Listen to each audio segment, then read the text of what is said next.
Hi everyone, I'm Anna, your cinephile host. Today, let's embrace the holiday spirit and talk about digitally animated Christmas movie, The Polar Express.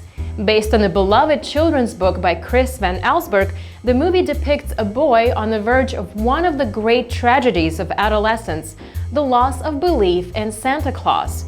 Just when all seems lost, a magic train pulls up outside the boy's bedroom window and offers him a ride to the North Pole. The movie was created using computer technology that creates a strange hybrid of animation and live action. Called performance capture, the process allows filmmakers to record on computer the actors' voices and motions, then transform their work into animated characters of whatever design they see fit. It is a film about holding on to your belief in Santa Claus, that is, your imaginative, childlike self, even as you become an adult. So let's watch Polar Express, a movie that will evoke the Christmas spirit in us all.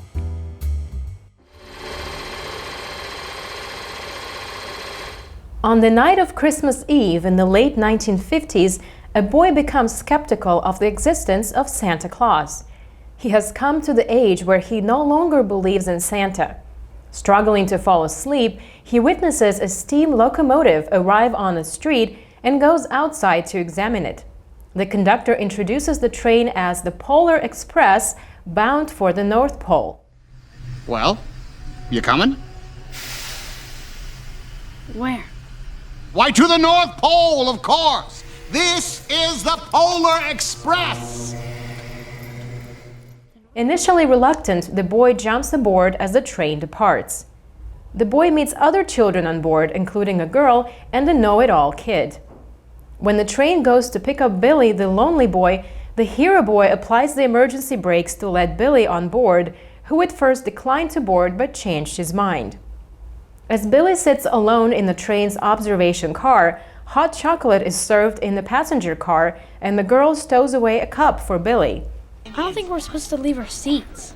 Yeah, it's a violation of railroad safety regulations for a kid to cross moving cars without a grown-up. I think I'll be okay. As she and the conductor cross to the dining car, the boy notices that she left her unpunched ticket and tries to return it to her, but the wind blows it out of his hand, sending it spiraling towards the wilderness. The train passes through a forest where a pack of wolves runs alongside it, and the ticket flies among them all the way to the edge of the cliff. The train carries on, and the ticket gets caught by an eagle who brings it to a nest and passes the ticket over to his chick who is waiting for a meal. The eagle chick begins to chew and eats the ticket but coughs it out. The ticket re-enters the passenger car, but not before the conductor notices its absence and escorts the girl to the rear car. When the know-it-all claims the conductor will throw the girl from the train, the boy recovers the ticket and dashes to the dining car in search of the conductor, climbing onto the roof. There, the hero boy meets a mysterious hobo. Desperate to find the hero girl, the hobo helps the boy by skiing down the rooftops.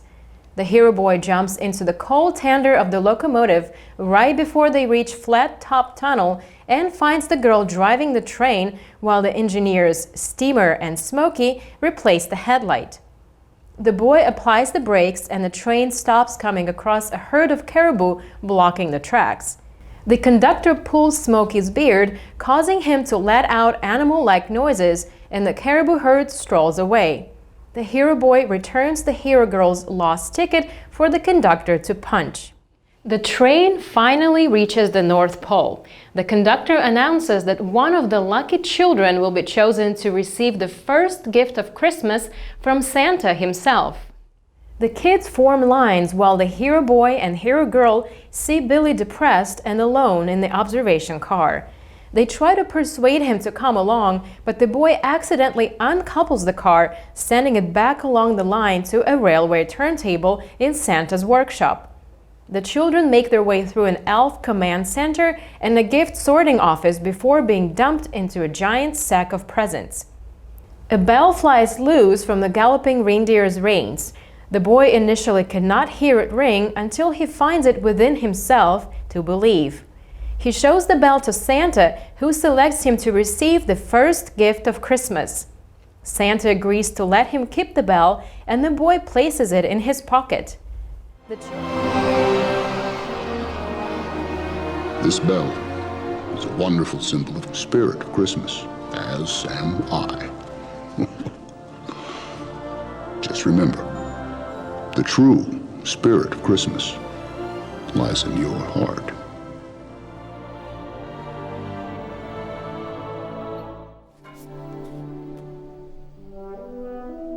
It says lead.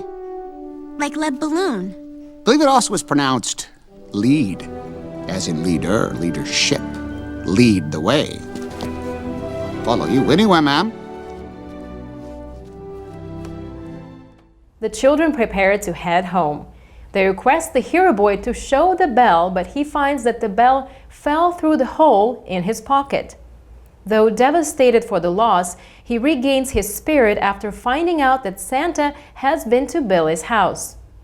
He returns home and awakens Christmas morning to open the presents and finds one present containing the bell.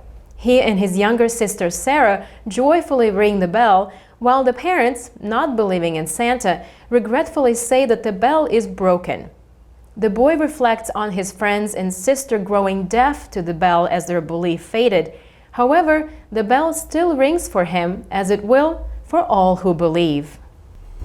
The Polar Express is cinematic magic, a delightful tale guaranteed to captivate viewers of all ages. The main message is summarized in Santa's quote, "Just remember, the true spirit of Christmas lies in your heart." As adults, we often forget to believe in magic. But in this movie, there are deeper meanings to be found, not to mention the bittersweet nostalgia of looking back through the years to the point where innocence gave way to maturity. The Polar Express really shows you the true meaning of Christmas spirit and why it is so important to believe in the most impossible things in life.